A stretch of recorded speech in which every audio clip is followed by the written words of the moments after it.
the holidays stressing you out with all the hustle and bustle and the rush to have the perfect holiday for your family? It can be a lot to handle. Joining us now is Dr. Norman Andrikis, a psychologist at the Yukon Health Center.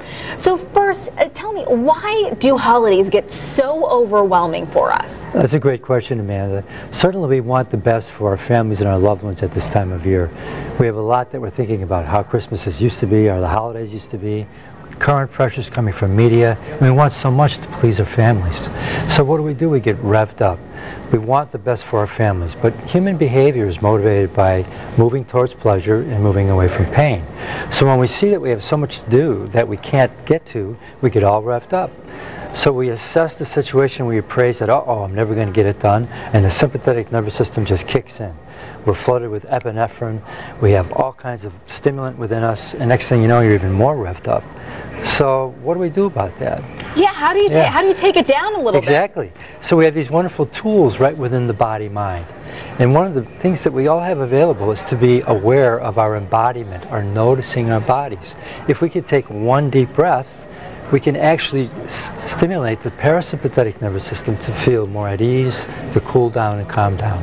I was wondering if you, and maybe the viewers, would like to take a couple deep breaths with me. Of course. Let's do it. Okay. Ready? So just a normal breath, not necessarily big. Let's go ahead. Sometimes a gesture like this is useful. Giving our mind-body the message that we can do it, that we're all right. Because the other thing we have to be aware of is the messages that we're telling ourselves.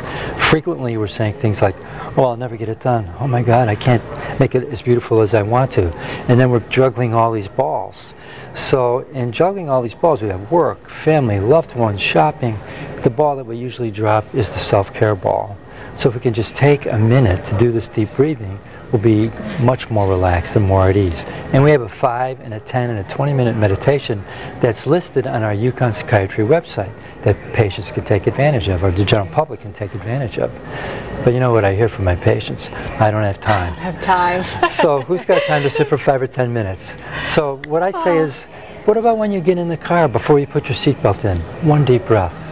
What about when you're standing in line and you're shopping?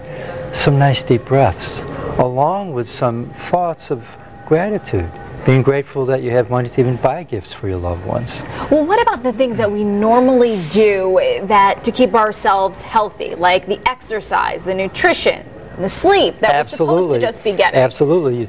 Exactly what I wanted to comment on. For people who exercise, don't stop. Don't give it up. If you don't exercise, find other ways that you can just do a little walking, park further away in the shopping center. Take the stairs rather than the elevator. Do some walking even around the neighborhood. That way your stress system will be more relaxed and more at ease and better able to cope. Diet's essential at this time because there's so much food and so much sugar hitting us. So much. Let's chill out a little bit on that. And then there's a lot of opportunities to drink. We should probably curtail the amount of alcohol that we're drinking. And then caffeine. You got to be careful about the number of drinks that we're using caffeinated beverage-wise. So you can get some sleep. Exactly, because if we don't get enough sleep, you know what happens? You're more stressed out the next day, more difficulty in trying to get it all done. I get cranky. I do too. You know, the other thing I want to comment on is that if we could use our intention to have a little gratitude while we're going through all of this, it will really enhance our ability to focus and be more at ease. There's good evidence from positive psychology that gratitude helps human beings thrive and flourish more in our daily life. And the last thing for you is, I saw it on the list there, was yes. Delegate. Tell me a little bit about that. Oh yes, my wife wants me to remember that. Remember, of course. Because in our society, mostly women carry the household. They get more and more stressed out, more and more fatigued, more and more burnt. So guys, we have to participate. We have to do our role to help out as much as we can. All right. Well, thank you so much for being here and sharing these tips. I know I'm going to take some to heart myself before I get stressed out. So thank you again. And you bet. Still ahead. Take care.